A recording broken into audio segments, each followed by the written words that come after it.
नमस्कार दोस्तों, स्वागत है आपका नेक्स्ट गुरुकुलम पर। मैं डॉक्टर फैयाज हुसैन स्वागत करता हूं इंटरनेशनल रिलेशंस के इस महत्वपूर्ण सेशन में। और इस सेशन के माध्यम से आज हम बात करने वाले हैं G20 ग्रुप 20 की जो समिट हुआ है उस पर हम बातचीत करने वाले हैं। और जैसा कि आप जानते हैं कि यूपीएससी सीएससी का हमारा जो सिलेबस है उसमें ऑर्गेनाइजेशंस संगठन एक महत्वपूर्ण आयाम है, डायमेंशन है, जो कि हमारे सिलेबस में क्लियरली लिखा हुआ है। जब आप यूपीएससी सीएससी का मेंस जीएस पेपर 2 का सिलेबस देखेंगे आईआर का, तो उसमें आप पाएंगे कि India and it's neighbourhood relations की बात की गई है। India's bilateral relations with the developed and developing countries की बात की गई है। और उसके बाद जो बात आती है वो आती है ऑर्गेनाइजेशंस, जिसमें कि रीजनल और ग्लोबल ऑर्गेनाइजेशन की बात की गई है। तो भारत और उसके पड़ोसी देशों के साथ क्या संबंध है, भारत के विकसित और विकासशील देशों के साथ द्विपक्षीय क्या संबंध है। और वहां पर एक मुद्दा निकल कर आता है कि वैश्विक स्तर पर जो विभिन्न प्रकार के संगठन काम कर रहे हैं उन संगठनों को स्पष्ट रूप से हमारे सिलेबस में मेंशन किया गया है, जहां हमें क्षेत्रीय और वैश्विक संगठन देखने को मिलते हैं।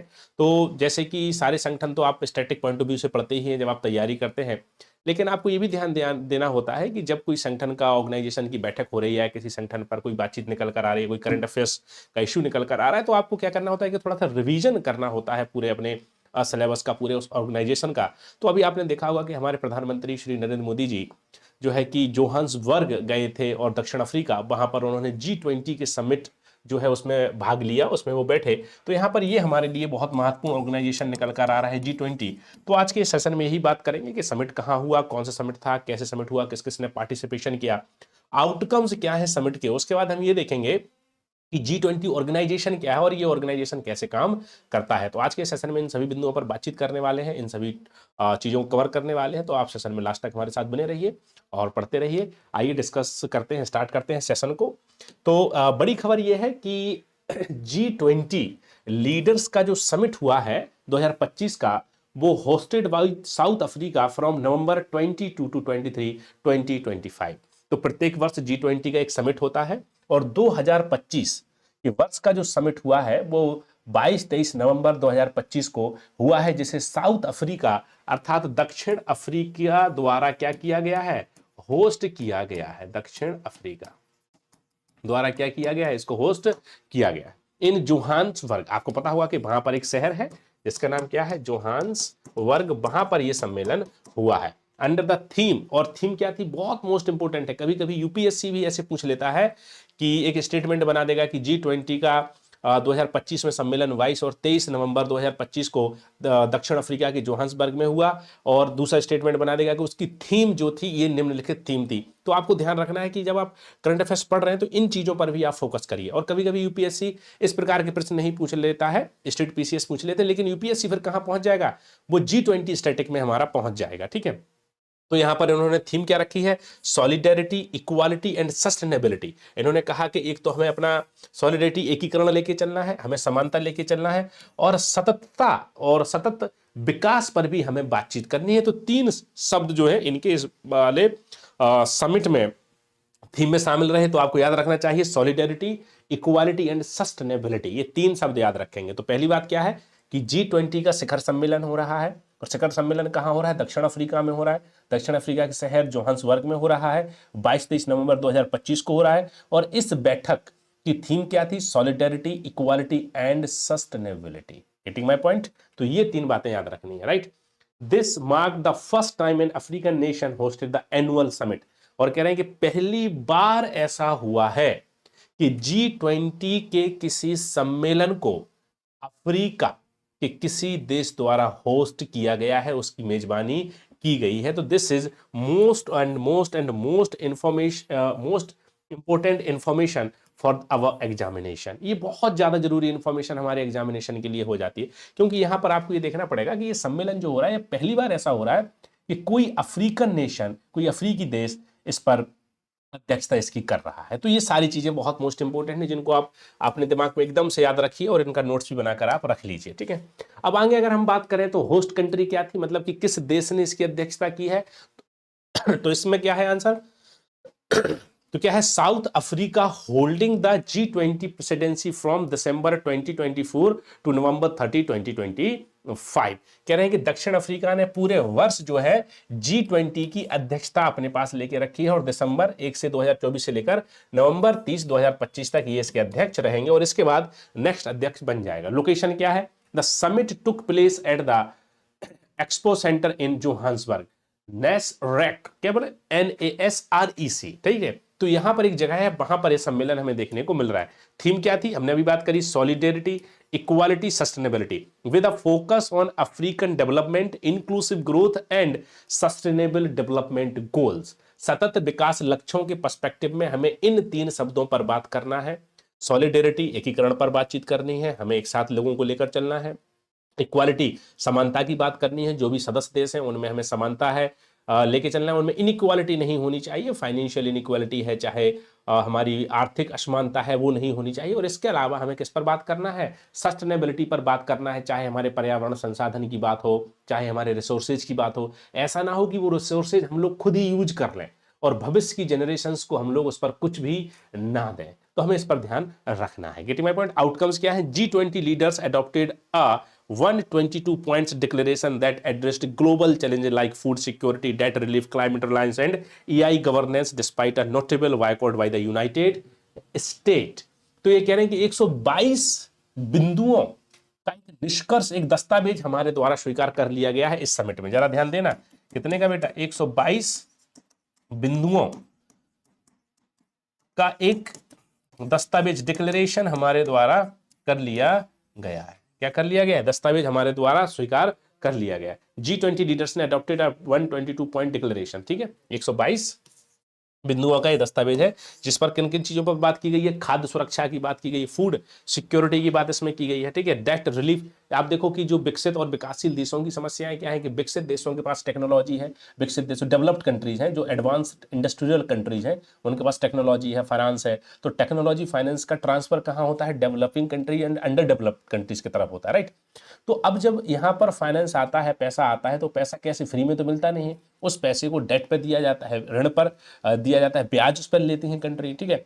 तो जो ब्याज लेती हैं, तो ब्याज चुकाना विकासशील और अल्पविकसित देशों के लिए बहुत बड़ी समस्या अपने आप में बना हुआ है। तो इस इशू को भी यहाँ पर रखा गया है, बातचीत की गई है कि कैसे एक डेट ट्रैप बना हुआ है, पूरी एक ऋण जाल बना हुआ है विकासशील देशों और अल्पविकसित देशों को, उससे कैसे छुटकारा मिले, इस बिंदु को भी यहाँ शामिल बेटा किया गया है, राइट। क्लाइमेट, जलवायु परिवर्तन एक बड़ी समस्या है, तो जलवायु परिवर्तन की समस्या के समाधान के लिए भी इस बैठक में बातचीत की जा रही है और इस बैठक में उस चीज पर भी ध्यान देने की बातचीत हो रही है। इसके अलावा आर्टिफिशियल इंटेलिजेंस, कृत्रिम बुद्धिमत्ता को कैसे अनुशासित करना है, उसको कैसे लेकर हमें चलना है, उस पर भी बात हो रही है, AI गवर्नेंस पर, राइट। तो ये बहुत महत्वपूर्ण टॉपिक है जिन पर बात हुई है, लेकिन यूनाइटेड स्टेट अमेरिका ने इस पूरी चीजों में कोई भागीदारी नहीं की हुई है।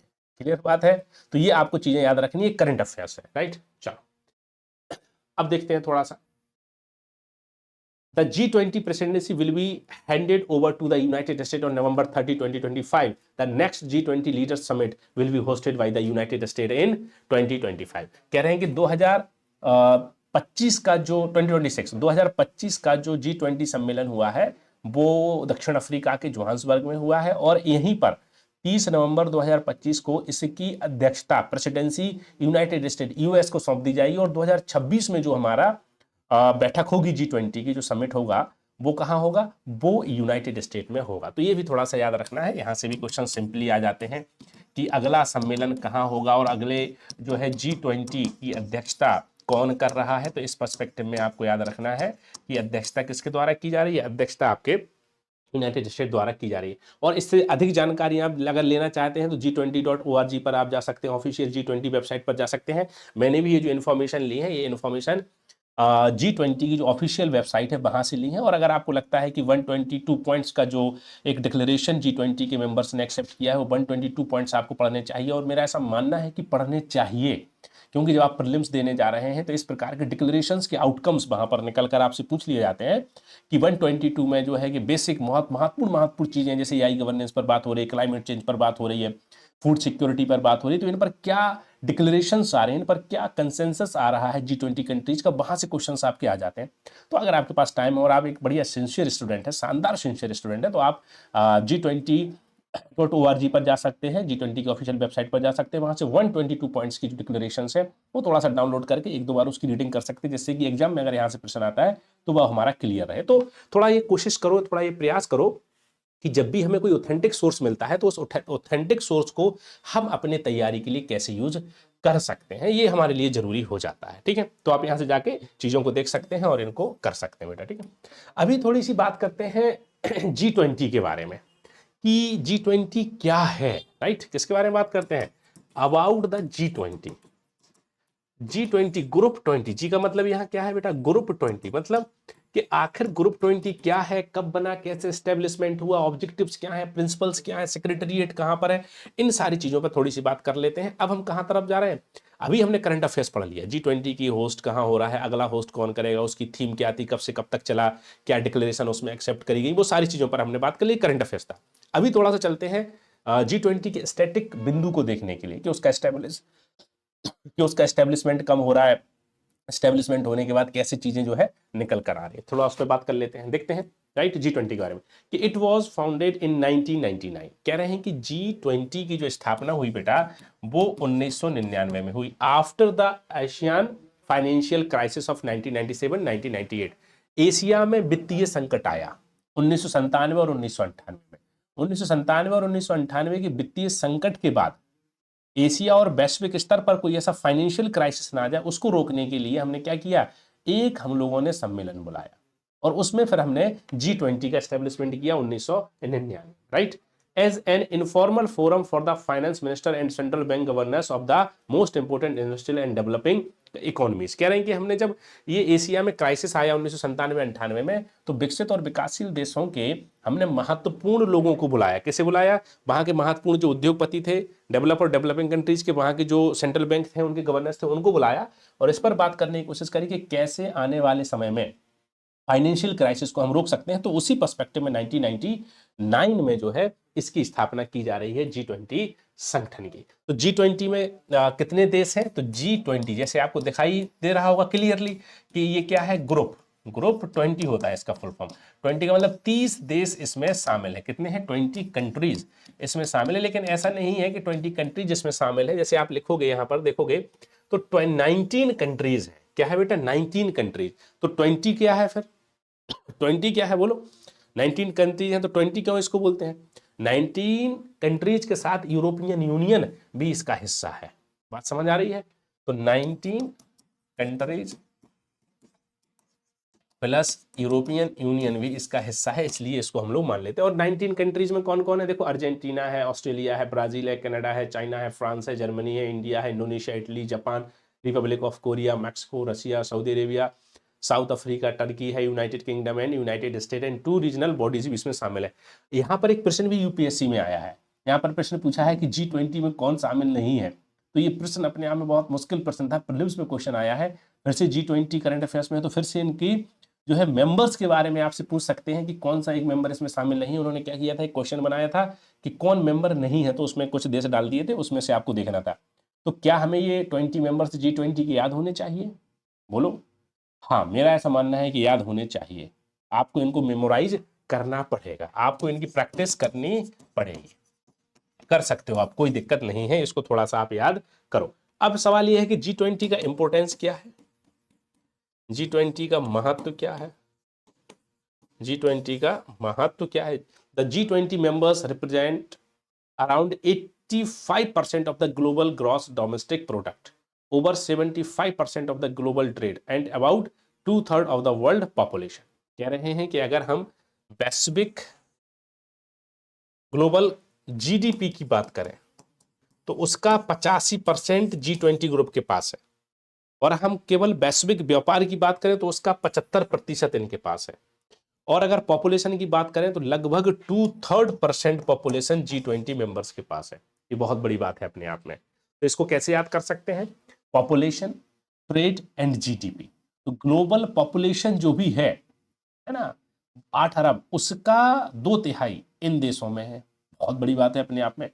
जितना भी वैश्विक व्यापार होता है उसका 75% यही G20 के सदस्य देश करते हैं।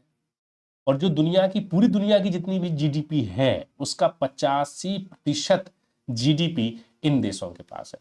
तो इससे पता चल रहा है कि इन देशों का अपना एक महत्व है, क्योंकि ये वैश्विक पॉपुलेशन के पर्सपेक्टिव में, वैश्विक ट्रेड और वैश्विक जीडीपी के पर्सपेक्टिव में महत्वपूर्ण भूमिका निभा रहे हैं, वहां पर महत्वपूर्ण रोल प्ले कर रहे हैं। Getting my point? बात समझ आ रही है? तो वहां पर महत्वपूर्ण भूमिका ये निभा रहे हैं। तो पॉपुलर, ये डेटा भी आपको याद होना चाहिए, क्योंकि यहां से भी क्वेश्चन सीधा स्टेटमेंट बना के यूपीएससी पूछ लेगा कि ग्लोबल जीडीपी में G20 का जो कंट्रीब्यूशन है वो 95% है। बिल्कुल गलत है, 85% है। ग्लोबल ट्रेड में G20 जो कंट्रीज है उनका कंट्रीब्यूशन 96% है। बिल्कुल गलत बात है, 75% है। कहीं ग्लोबल पॉपुलेशन में G20 का जो कंट्रीब्यूशन है वो 4/3 है। जो भी पूछ लेंगे कुछ और बना के, लेकिन वो 2/3 है। तो ये डेटा थोड़ा सा दिमाग में होना चाहिए। तो G20 के मेंबर्स क्या है वो आपको पता होना चाहिए। G20 का कंट्रीब्यूशन, सिग्निफिकेंस, इंपोर्टेंस क्या है, ये 75%, 85% और 2/3 के पास पड़े, ये आपको याद होना चाहिए। और ये डेटा जो मैं यहाँ पर लिखा हुआ हूँ, ये डेटा जो है एकदम 100% प्रूव है, क्योंकि इस डेटा को मैंने G20 की वेबसाइट से ही लिया है। इस डेटा को ना तो मैं अपने मन से लिख के लाया हूँ, ना ही किसी और के मन से लेके आया हूँ। ये डेटा वहीं से लिया गया है। कहाँ से? G20 की वेबसाइट से। इसलिए कभी आप डेटा को लेकर अगर कंफ्यूज हो रहे हैं कि सही डेटा है कि नहीं है, तो सबसे बढ़िया होता है कि जिस बारे में आप डेटा आंकड़ा दे रहे हैं उस पर्टिकुलर ऑर्गेनाइजेशंस या उस पर्टिकुलर संस्था की वेबसाइट पर आप चले जाइए, ऑफिशियल वेबसाइट पर, और वहां आपको ये सारी जानकारी मिल जाएंगी। तो ऑफिशियल वेबसाइट यहाँ पर मैं आपको पहले ही बता चुका हूँ, ये official website, official G20 website पर आप जा सकते हैं, G20.org। वहां पर आपको पूरा डेटा जो है ठीक ठाक तरीके से बेटा मिल जाएगा। ठीक है, तो ये आप थोड़ा सा याद रखेंगे। अभी ये देखो, थोड़ा सा ये है, बहुत महत्वपूर्ण है। ठीक है, और इन्होंने कैसे काम किया है। ये कह रहे हैं कि the G20 was upgraded the level of heads of state governments in the global economic and financial crisis of 2007। कह रहे हैं कि अच्छा, इसका एस्टेब्लिशमेंट कब हुआ? देखो 1999 में। 1999 से लेकर 2007 तक ये ऑर्गेनाइजेशन बहुत ज़्यादा सिस्टमेटिक तरीके से काम नहीं कर रहा था, और ना ही इसकी बहुत अच्छी बैठकें हो रही थी। बस कुछ जो है फॉरेन मिनिस्टर्स मिल लेते थे, या कुछ जो बैंक्स के फाइनेंस मिनिस्टर्स मिल लेते थे, या फिर जो सेंट्रल बैंक के जो गवर्नेंस थे वो लोग मिल लेते थे, इंडस्ट्रियलिस्ट मिल लेते थे। लेकिन जो हेड ऑफ नेशंस हैं, जैसे भारत में प्रधानमंत्री हैं, अमेरिका में राष्ट्रपति हैं, तो इनकी बैठक नहीं होती थी। लेकिन जब पहला जो क्राइसिस एशिया में आ रहा है वो 1997 1998 में आ रहा है, फिर उसके बाद जो एक क्राइसिस आया 2007 में, तो इस्टेब्लिशमेंट तो हो गया, लेकिन फॉर्मली ये काम नहीं कर रहा है। लेकिन जब 2007 में ये क्राइसिस आया, इकोनॉमिक क्राइसिस, तो इसका थोड़ा सा स्ट्रक्चर फॉर्मल हुआ और हेड ऑफ नेशंस की बैठकें होना प्रारंभ हो गई। जब ये बैठकें होना प्रारंभ हो गई तो इसका स्ट्रक्चर थोड़ा सा फॉर्मल बनना शुरू हो गया, right. And in 2009 when it became and that the necessary crisis coordination. ठीक है, तो G20 लीडर्स की फिर यहाँ पर समिट होना शुरू हो रही है। तो आपको याद रखना है कि कैसे ये काम करना है। अच्छा, सेक्रेटरीट कहाँ है? तो ऐसा सच कोई इसमें एक सेक्रेटरीट हमें देखने को नहीं मिल रहा है कि कहीं पर इसका सेक्रेटरीट निकल कर आ रहा है। तो दो चीजें, दो पर्सपेक्टिव में चीजें पढ़नी है। कैसे पढ़नी है? देखो जरा ध्यान से, दो चीजें हमें याद रखनी होती हैं हम जब भी हम पढ़ाई करते हैं। कैसे? जैसे कि हमारा टॉपिक क्या है? G20, group 20। तो ग्रुप 20 के दो पर्सपेक्टिव हो सकते हैं। एक करंट अफेयर्स का पर्सपेक्टिव हो जाएगा, और दूसरा क्या हो जाएगा? स्टैटिक। तो करंट अफेयर्स क्या है? करंट अफेयर्स ये है कि इसका समिट हो रही है। समिट कहाँ हो रहा है? वहां देखो, तो करंट अफेयर्स वाला डायमेंशन क्या हो जाएगा? एक समिट हुआ है। समिट कहाँ हुआ है? दक्षिण अफ्रीका में हुआ है। दक्षिण अफ्रीका में 22-23 नवंबर 2025 को हुआ है, जोहान्सबर्ग में हुआ है। और वहां पर हमारे मोदी जी गए हैं, और उसका थीम क्या थी? सॉलिडरिटी है, इक्वालिटी है एंड सस्टेनेबिलिटी है। तो ये सब सारा है, तो ये करंट अफेयर्स हो जाएगा। और अगली बार किसको इसके प्रेसिडेंसी मिल गई है? ये प्रेसिडेंसी यूएसए को मिल गई। स्टैटिक क्या है? स्टैटिक पॉइंट ऑफ व्यू है जो आपको पढ़ना है कि इसका एस्टेब्लिशमेंट कब हो रहा है, इसकी स्थापना कब हो रही है, इसके मेंबर्स कितने हैं, इनका मैंडेट क्या है, कैसे काम करते हैं। ठीक है, इनका सेक्रेटरीट कहाँ है, वो है, इनका कंट्रीब्यूशन या सिग्निफिकेंस क्या है ग्लोबली, उस पर हमें थोड़ा सा ध्यान देना है। बात समझ आ रही? तो जब भी कोई चीज करंट अफेयर्स में निकल कर आएगी तो हमें केवल उसका करंट अफेयर्स नहीं पढ़ना है, केवल उसके हमें करंट अफेयर से रिलेटेड पॉइंट्स नहीं पढ़ने, हमें ध्यान ये भी देना है कि उसका स्टैटिक एरिया भी कवर करना है। क्योंकि UPSC, union public service commission, जो सीएससी एग्जामिनेशन है, वो क्या करते हैं कि यहां से क्वेश्चन नहीं पूछेंगे। पूछ भी सकते हैं, नो डाउट, कभी कभी नहीं पूछते हैं। क्वेश्चन कहां से पूछ देते हैं? यहां से पूछ देते हैं। और हम लोग क्या है, हम लोग करंट अफेयर्स पढ़ के पहुंच जाते हैं कि भाई बैठक यहाँ यहाँ हुई, ऐसे ऐसे हुई, बात खत्म। लेकिन वो पूछ लेंगे कि जीडीपी, ग्लोबल जीडीपी में क्या कंट्रीब्यूशन है, वो पूछ लेंगे ग्लोबल ट्रेड में क्या कंट्रीब्यूशन है, वो पूछ लेंगे कि कितनी पॉपुलेशन वर्ल्ड की वहां पर है। तो इन चीजों को हमें ध्यान रखना है, इन चीजों पर भी हमें फोकस करना है। तो G20 की जो बैठक हुई है बहुत महत्वपूर्ण बैठक थी। इस पर्सपेक्टिव में आप दोनों चीजों को देखिए, करंट अफेयर्स को देखिए, स्टैटिक को देखिए, और इसी हिसाब से अगर कोई भी इंटरनेशनल ऑर्गेनाइजेशन करंट अफेयर्स में रहता है तो आप उसको अच्छे से तैयार कीजिए, उसको पढ़ाई कीजिए। तो आई होप कि G20 की जो बैठक हुई है उसमें दोनों डायमेंशंस को हमने कवर किया हुआ है। तो आप हमारे साथ जुड़े रहिए, पढ़ते रहिए, और आपका कोई सजेशन है आप कमेंट बॉक्स में दे सकते हैं। आज मेरे साथ जुड़ने के लिए बहुत बहुत धन्यवाद, आभार। मिलते हैं नए सेशन में, तब तक के लिए नमस्कार, टाटा, बाय बाय।